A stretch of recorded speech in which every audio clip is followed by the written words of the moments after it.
Oi pessoal, começamos a semana 12 falando da aplicação dos múltiplos e divisores. Esse é um assunto que nós vimos lá no nivelamento.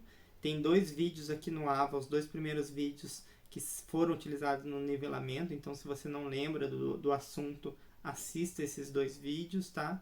Tome cuidado ali com o que significa um múltiplo, o que significa um divisor. E a partir de agora, terão 3 vídeos falando de múltiplos e divisores, dos números primos e compostos e do crivo de Eratóstenes. É bem difícil de falar mesmo, tá? Então vamos começar aplicando a ideia dos múltiplos e divisores com 4 exemplos aqui que eu trouxe para vocês. São 4 problemas, eu não vou ler aqui para o vídeo não ficar muito extenso. Pausa aí, lê ele com calma e daí acompanha a correção aqui, como que eu resolvo isso daqui. Então, o Fernando ele tem 56 carrinhos, ele vai ter que analisar quem são os divisores do 56, para que ele consiga dividir, escolher, né, de qual maneira ele vai dividir, quantos pacotes ele vai fazer, determinar conforme a quantidade de carrinhos que cabem em cada pacote. Então, vamos analisar os divisores de um número. Lembrando que para ser divisor, um número x é divisível por um número y se a divisão é exata, ou seja, se o resto é zero. Então, o que a gente faz? Pega o 56 e sai dividindo ele. E vê se o resto é zero. Então, 56 dividido por 2 dá 28, resto zero, então 56 é divisível por 2.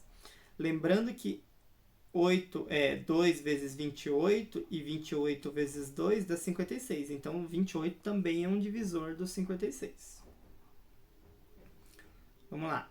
O 3 não é um divisor porque o resto não é zero. 4 é um divisor, o resto é zero. 4 vezes 14 dá 56, então 14 também é um divisor. 5 não é divisor, 6 não é divisor. O 7 é um divisor, 7 vezes 8, 56, 8 também é divisor. Então a gente já viu que tem 2, 4, 7, 8, 14 e 28 como divisores. Só que está faltando 2 divisores bem simples aqui, ó. 1 e o 56. 56 dividido por 1 dá 56, resto 0. 56 dividido por 56 dá 1, resto 0. Então, esses dois são divisores também aqui do 56. Um jeito para a gente encontrar os divisores é fazendo essa regra aqui do produto dos extremos. Ó. Se você pegar esse número vezes esse, vai dar o valor que você está procurando aqui. Então, no caso é 56, 1 é um divisor, então tem que encontrar um número que vezes 1 dê 56. No caso é o 56.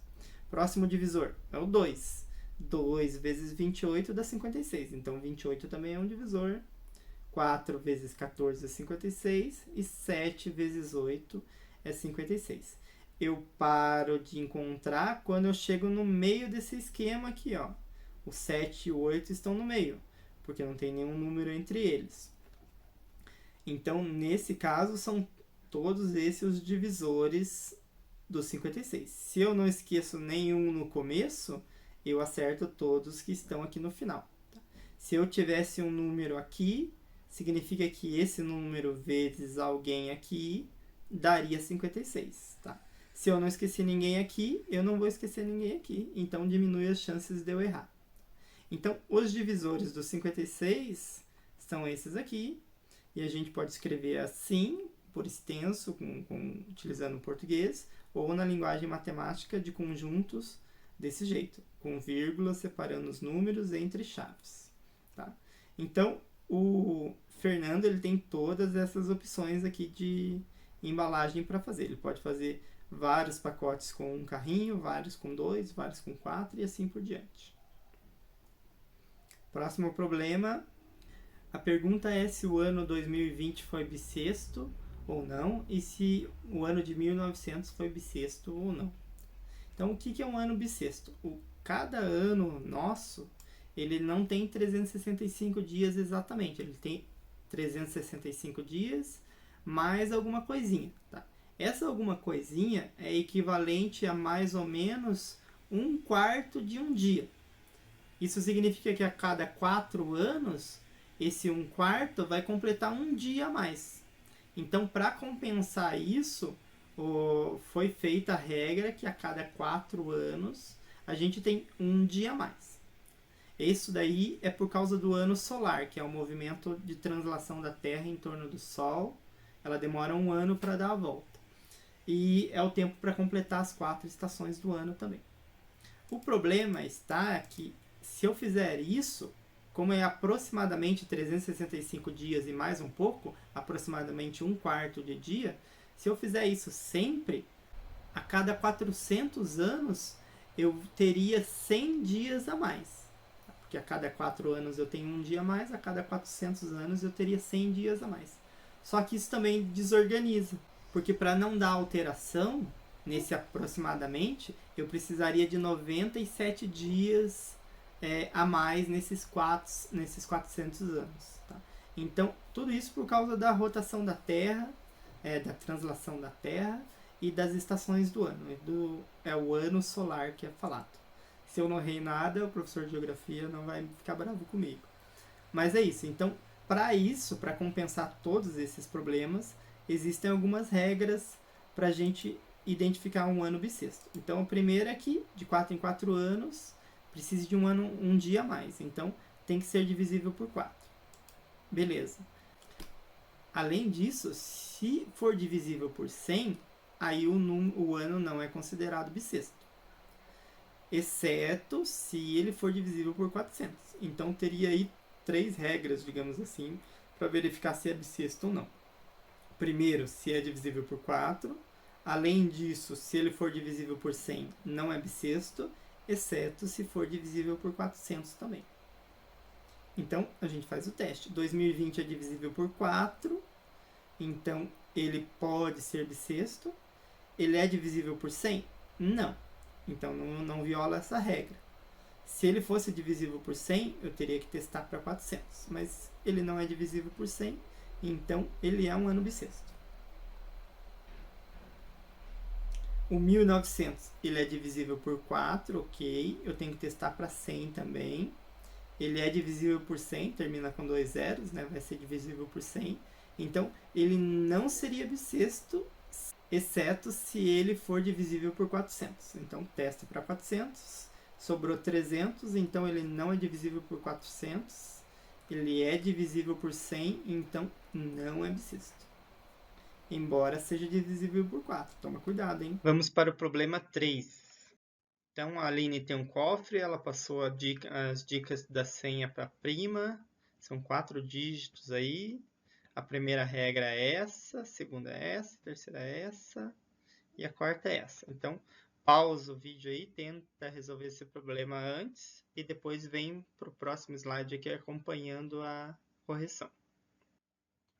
Então, para analisar a solução desse problema aqui, a gente vai olhar caso a caso. Então, primeiro que o primeiro algarismo é múltiplo de 3 e é par. Então, os múltiplos de 3 são infinitos múltiplos. Mas como é um algarismo só, então só poderia ser esses 4 primeiros, 0, 3, 6 e 9. Como é par, então só pode ser 0 ou 6. O segundo algarismo é múltiplo de 7, então também tem infinitos, só que como é um algarismo só, então só pode ser 0 ou 7.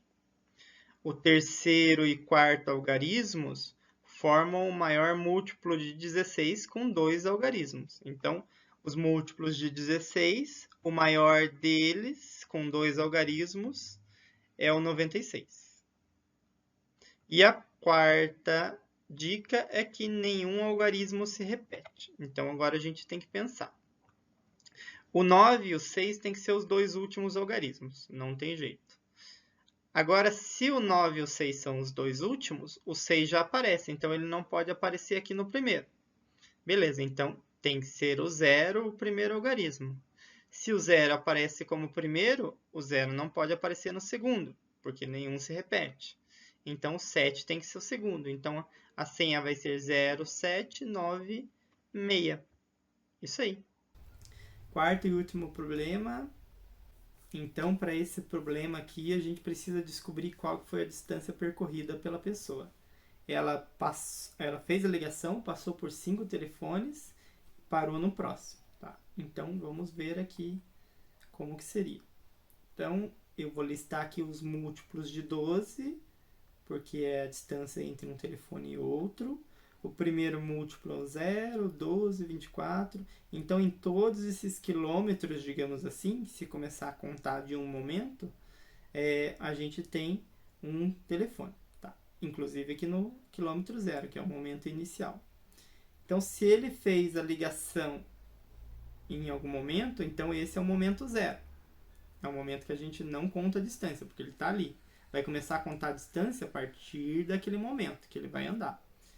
Ele vai andar, passar por 5 telefones, 1, 2, 3, 4, 5, e vai fazer a ligação no próximo telefone, que é o 7, né? 5, 6, 7, no 7º telefone.